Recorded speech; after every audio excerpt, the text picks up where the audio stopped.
I've got to share a secret with you folks. One of the great joys of substituting for Charlie Rose is every now and then you meet the real thing. And I have to tell you, we have a legend with us tonight, Chet Atkins, who is one of the great figures in music in this country. He's now in his 50th year in the recording industry. He's won 13 Grammys. He's recorded more than 80 albums. He's sold more than 30 million records. He's the youngest person ever inducted into the Country Music Hall of Fame. As a record producer, he helped launch the careers of such greats as Willie Nelson and Waylon Jennings. And I'm just going to read something to you here because he participated in such landmark recordings as a guitarist as Hank Williams' Your Cheatin' Heart, Elvis Presley's Heartbreak Hotel, and the Everly Brothers' Bye Bye Love. Now, that's not a bad record, I've got to tell you. His Nashville sound is credited with keeping country music alive after the birth of rock and roll, and we are really pleased and indeed thrilled to have him here. Welcome. Thank you, Mort.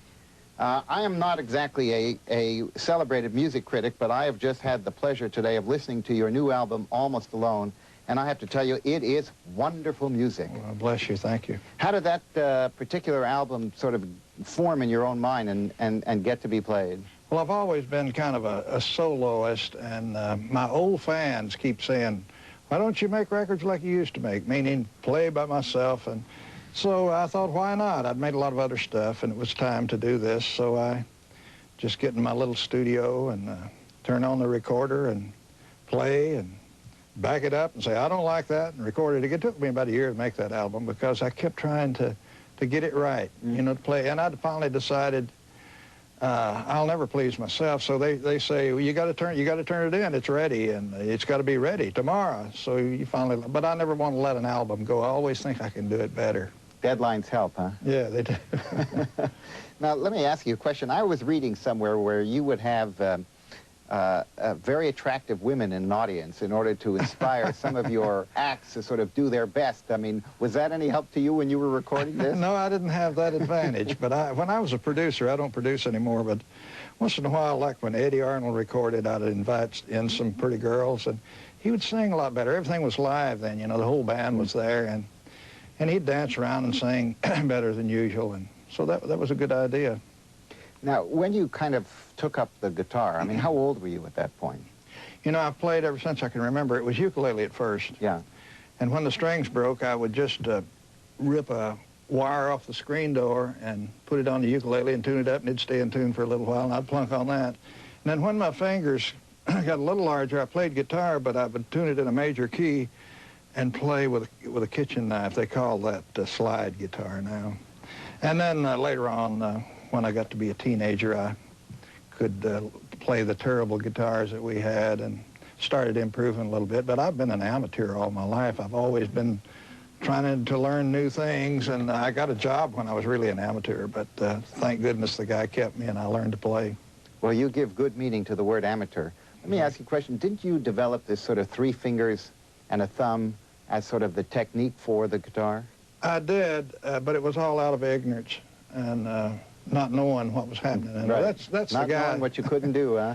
That's the people that come up with something different is someone, you know, that doesn't really know any better. And I was way back in the sticks, and I just played the type music with my thumb and fingers that I liked. And when I got out in the world, I was different from everyone else, and I could get a job. I got fired a lot, but because I sounded like 2 bad guitar players, but I could get a job. Now they play my music, and I was learning too. I was into all kinds of different music, and I didn't draw a lot of mail, and so that determined your worth in those days. Well, they now say that you saved country music for a while, but now, I mean, it's just been there's been an explosion of interest in and audiences listening to country music. What happened? How did that change all take place?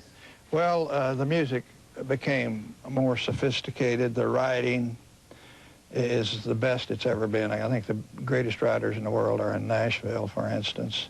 The musicians are terrific, and it's possible now also to make perfect records. You can punch in and correct all the mistakes. And also now with the young people in it, with the hats and everything, it's become a visual business. So the young kids go buy the records, the boys and girls that they want to see, and so it's become a young business now, and it's kind of sad. But we're selling more records than ever, the country artists are, so we've got to remember that it's a business, and And so it's a good business right now. There's also been a huge number of radio stations that basically focus on country and western music. I mean, just a multiple of 4 or 5 times what it used to be. So that audience must be out there. Yeah, it's just tremendous, the business is now. And I think it'll continue. It all depends on the writing.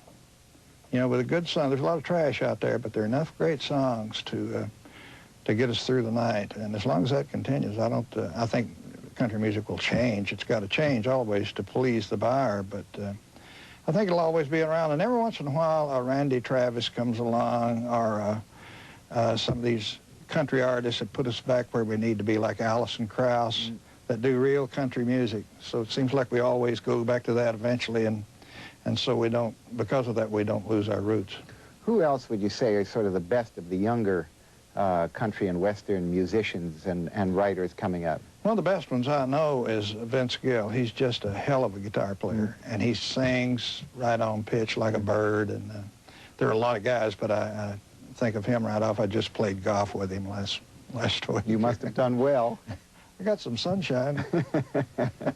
Why Nashville? Why did everybody sort of concentrate in on, focus around, live around, and share that as sort of the creative center for country music? It started because of a radio show called the Grand Ole Opry.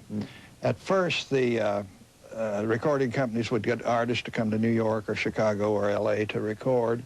And then they started, bring some musicians to Atlanta. We'll record in the Fox Theater studio. And when I moved to Nashville, Mr. Scholes, who was with RCA Victor at that time, he called me and said, I'm coming down to record, get some singers, get some musicians. So we'd rent a studio, usually a jingle studio, and record.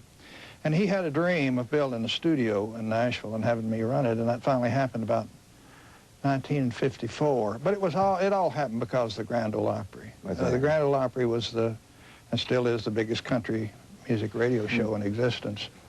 And there used to be barn dances everywhere. You know, the National Barn Dance in Chicago, and they were everywhere. And I think what saved the Grand Ole Opry was they never tried to go uptown. They never tried to please Madison Avenue or the West Coast.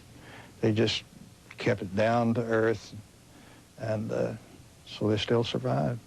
Let me ask you, when in the West Coast, in the Hollywood, in the film community, the entertainment business, you go out there and basically all they talk about is the business, the entertainment business. When you all get together socially, is there that kind of community of musicians, and do they basically just talk about the music, or what? There is a community like that, but they talk about all the new records that are out, pop, jazz, everything, because they're into all that. A lot of them are great jazz musicians, and they're not into the Hollywood scene too much, but we have an awful lot of people who have migrated to Nashville, and they can't continue every day because they don't want to raise their kids, I suppose, on the West Coast. And Nashville, in 15 minutes, you can be out in a park of thousands of acres. You can be out in the country. It's still a small town.